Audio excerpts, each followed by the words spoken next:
नमस्कार दोस्तों, मैं हूं दीपक चौरसिया और मेरे इस सोशल मीडिया मंच पर आपका स्वागत है। लगातार एक वीडियो डाल रहा हूं। उम्मीद है आप अपना समर्थन, आप अपना प्यार और इन वीडियो को देखकर उसे सब्सक्राइब और लाइक करके इसको आगे जरूर बढ़ाएंगे। आज मैं किसकी बात करने वाला हूं? आज मैं बात करने वाला हूं राहुल गांधी और इंडिया अलायंस की।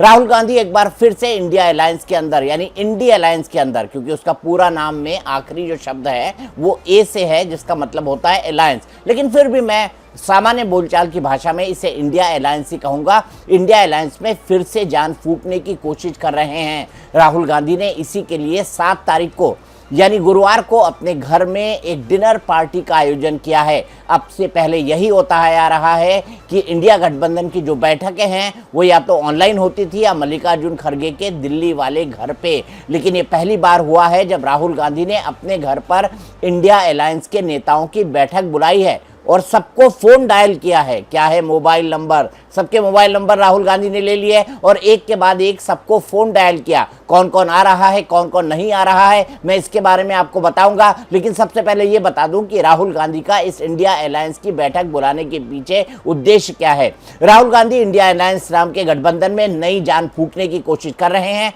नई जान फूंकने का मतलब है कि वो फिर से एक्टिव करना चाहते हैं इंडिया अलायंस को। उनको लगता है कि ये वक्त सही है जब सरकार पर हमला किया जा सकता है। कई ऐसे मुद्दे हैं जैसे एसआईआर का मुद्दा, जैसे उपराष्ट्रपति चुनाव का मुद्दा, जैसे विभिन्न मुद्दों पर सरकार को घेरने वाला मुद्दा, जैसे ट्रंप के टैरिफ वाले बयान, जैसे ट्रंप का सीजफायर वाला बयान। ये कई सारे ऐसे बयान हैं जिसको लेकर राहुल गांधी को लगता है कि सरकार को घेरा जा सकता है। उपराष्ट्रपति चुनाव पर एक माकूल रणनीति बनाई जा सकती है और संपूर्ण पक्ष एक अपना कैंडिडेट उपराष्ट्रपति चुनाव में खड़ा कर सकता है। राहुल गांधी इसकी संभावनाएं टटोलना चाहते हैं और राहुल गांधी ने इसके लिए 14 महीने बाद इंडिया गठबंधन के नेताओं को अपने घर पर बुलाया है। आपको पता है राहुल गांधी जब से लीडर ऑफ अपोजिशन बने हैं उनको नया घर मिल गया है, तो नए घर में राहुल गांधी की इंडिया अलायंस के लोगों के लिए पहली हाउस वार्मिंग पार्टी है। और इस हाउस वार्मिंग पार्टी से राजनीतिक तौर पर क्या क्या निकल सकता है इसके बारे में हम विस्तार से बात करेंगे। मैं आपको यह भी बताऊंगा कि इंडिया गठबंधन के क्या क्या पॉजिटिव पॉइंट है और क्या क्या निगेटिव पॉइंट। लेकिन आजकल इंडिया गठबंधन के बीच जो मुद्दा सर्वमान्य है, जो चर्चा में सबसे प्रमुखता से बना हुआ है, वो है स्पेशल इंटेंसिव रिवीजन। आपको पता है बिहार के अंदर लगभग 66 लाख वोट काट दिए गए हैं। ये एग्जैक्ट नंबर नहीं है, लगभग 66 लाख मैं आपको इसीलिए बता रहा हूं। और इसी तरह स्पेशल इंटेंसिव रिवीजन यानी सघन मतदाता पुनरीक्षण ये जो शुरू कर दिया गया है ये पश्चिम बंगाल के अंदर, इसके लिए बकायदा पश्चिम बंगाल के मुख्य सचिव को पत्र लिख दिया गया है। और इससे ममता बनर्जी बहुत परेशान हैं क्योंकि उनको लगता है कि उनके कई सारे वोटर्स इस प्रक्रिया से बाहर हो जाएंगे। आज एक नई पिटीशन भी सुप्रीम कोर्ट के अंदर दाखिल हुई है, जिस पिटीशन के अंदर कहा गया है कि जिन जिन लोगों के नाम हटाए गए हैं उन लोगों की भी एक लिस्ट जो है वो इलेक्शन कमीशन को जारी करना चाहिए। सुप्रीम कोर्ट ने इस लिस्ट को एडमिट कर लिया है। लेकिन फॉरवर्ड लुकिंग वे क्या है? फॉरवर्ड लुकिंग वे ये है कि ये तमाम political party special intensive revision पर एक साथ हो जाएं और सरकार के खिलाफ आक्रमण करें। इसीलिए आज इंडिया गठबंधन की डिनर मीटिंग से पहले एक प्रेस कॉन्फ्रेंस हुई जिसमें मल्लिकार्जुन खड़गे और इंडिया गठबंधन के तमाम बड़े नेता मौजूद थे, जिसमें इनफैक्ट टीएमसी भी था। वो टीएमसी जो लगातार दूरी बना रहा था इंडिया गठबंधन से। टीएमसी की तरफ से सागरिका घोष इस बैठक के अंदर मौजूद थे और सबने एक स्वर में कहा कि ये वोट बंदी है और वोट बंदी होना नहीं चाहिए। आइए सुन लेते हैं मल्लिकार्जुन खड़गे ने क्या कहा। ये क्या इलेक्शन कमीशन है? क्या ये कठपुतली मोदी जी की कठपुतली है? आप देखिए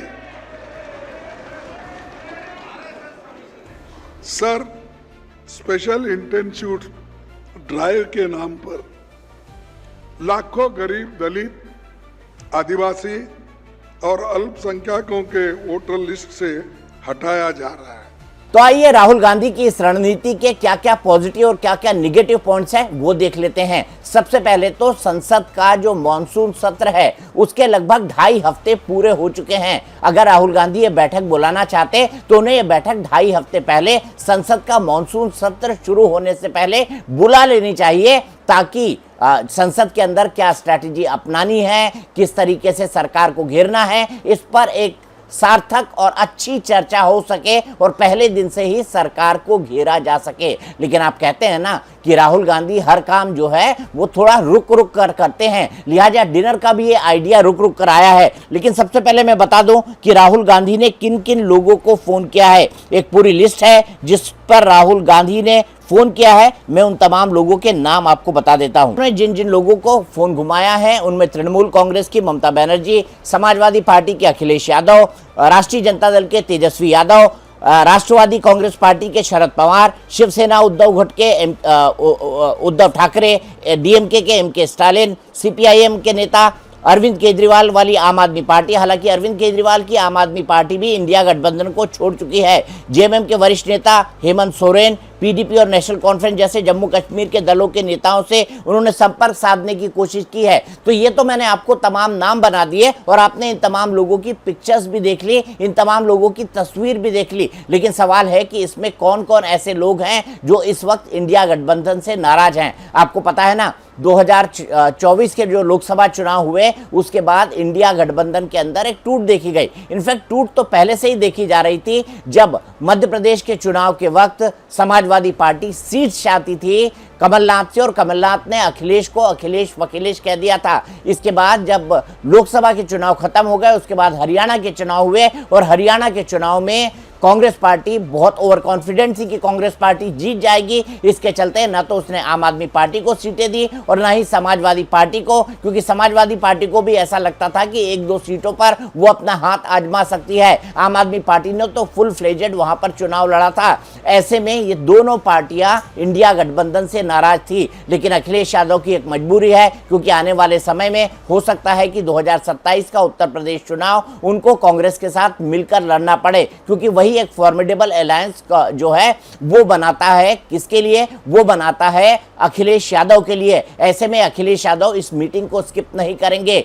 लेकिन अरविंद केजरीवाल या उनकी पार्टी से जुड़े हुए नेता इसके अंदर शामिल होंगे या नहीं, इसको लेकर शक हो रहा है, इसको लेकर डाउट है कि ये लोग तमाम नेता इस पार्टी के अंदर शामिल होते हैं नहीं। इसके अलावा आपको पता होगा दिल्ली के विधानसभा चुनाव आए और दिल्ली के विधानसभा चुनाव के दौरान भी दिल्ली में कांग्रेस और आम आदमी पार्टी का सीधा मुकाबला हो गया, जिसके चलते अरविंद केजरीवाल ने यह आरोप लगाया कि कांग्रेस के चलते हम दिल्ली का विधानसभा चुनाव हारे, क्योंकि जितने वोट कम मिले, जितने वोटों से आम आदमी पार्टी हारी है, कमोबेश उतने ही वोट अरविंद केजरीवाल के खिलाफ संदीप दीक्षित ने जमा किए, संदीप दीक्षित ने पाए और इतने ही वोट कई सारी कॉन्स्टिट्यूएंसी में भारतीय जनता पार्टी के नेताओं को न मिलकर कांग्रेस के नेताओं को मिले, आम आदमी पार्टी के नेताओं को न मिलकर कांग्रेस के नेताओं को मिले, जिसके चलते कांग्रेस को एक वोट कटुआ पार्टी कहा गया और अरविंद केजरीवाल इस बात को लेकर कांग्रेस से खासे नाराज हुए। लेकिन अरविंद केजरीवाल ने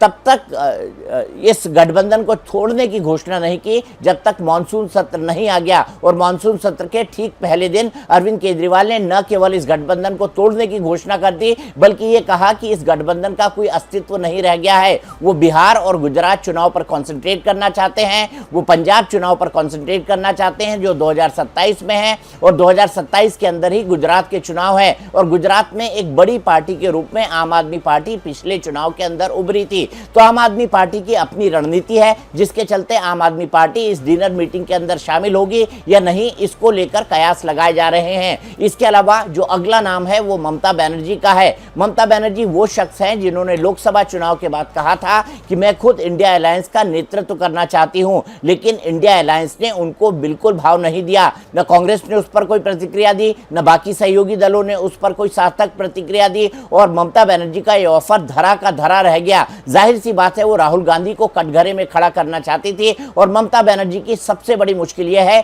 कि 2026 के अंदर पश्चिम बंगाल का विधानसभा चुनाव है। पश्चिम बंगाल का विधानसभा चुनाव में वो कांग्रेस के साथ अलायंस नहीं कर सकती। कांग्रेस का अलायंस होता है लेफ्ट पार्टियों के साथ, और ममता बनर्जी किसी भी हालत में लेफ्ट पार्टियों के साथ खड़ी नहीं दिखना चाहती। एसआईआर यानी स्पेशल इंटेंसिव रिवीजन के मामले में, वोटर सघन पुनरीक्षण के मामले में तो तृणमूल कांग्रेस और ऑल इंडिया कांग्रेस कमेटी यानी कांग्रेस साथ साथ हैं, लेकिन इंडिया अलायंस में दोनों साथ साथ रहेंगे, इस पर डाउट खड़े किए जा सकते हैं, इस पर डाउट उठाए जा सकते हैं। ममता बनर्जी राहुल गांधी को कोई खास भाव दे, इसकी संभावना मुझे न के बराबर नजर आती है, और न ही ममता बनर्जी का कल की तारीख में दिल्ली आने का कोई शेड्यूल सामने आया है। तो ऐसे में ये भी एक बड़ा सवाल है कि क्या इंडिया अलायंस के अंदर तृणमूल कांग्रेस है, क्योंकि ये एक बड़ी पार्टी है। इसके अलावा कांग्रेस की सबसे बड़ी दिक्कत 2026 का केरल विधानसभा चुनाव भी है। केरल विधानसभा चुनाव के अंदर जो कांग्रेस पार्टी है वो कम्युनिस्ट पार्टी के खिलाफ चुनाव लड़ती है। एक तरफ कम्युनिस्ट पार्टी के खिलाफ कांग्रेस केरल में है, वहीं कांग्रेस जो है पश्चिम बंगाल में कम्युनिस्ट पार्टी के साथ अलायंस करती है और दिल्ली में भी अलायंस करती है। तो ये अपने आप में बहुत टकराव वाली स्थिति हो जाती है।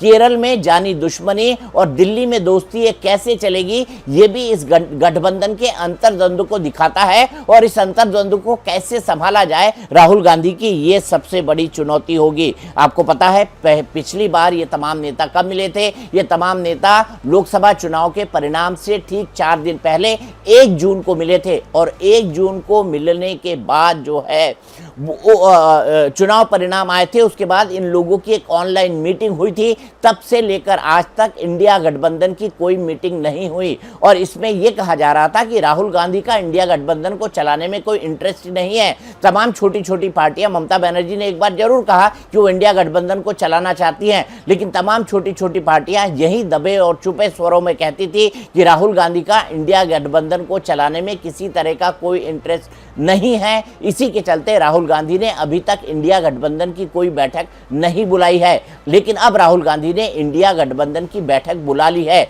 इसके क्या मायने हैं, इसके क्या पॉजिटिव इंप्लीकेशंस हैं, इसको भी समझाने की कोशिश मैं आपको करता हूं। संसद में अभी तक 2.5 हफ्ते के कामकाज के दौरान सिर्फ ऑपरेशन सिंदूर पर चर्चा हो पाई है। इसके अलावा संसद पूरा हंगामे की भेंट चढ़ गया, क्योंकि स्पेशल इंटेंसिव रिवीजन यानी SIR को लेकर सरकार और विपक्ष के बीच लगातार गतिरोध जारी है।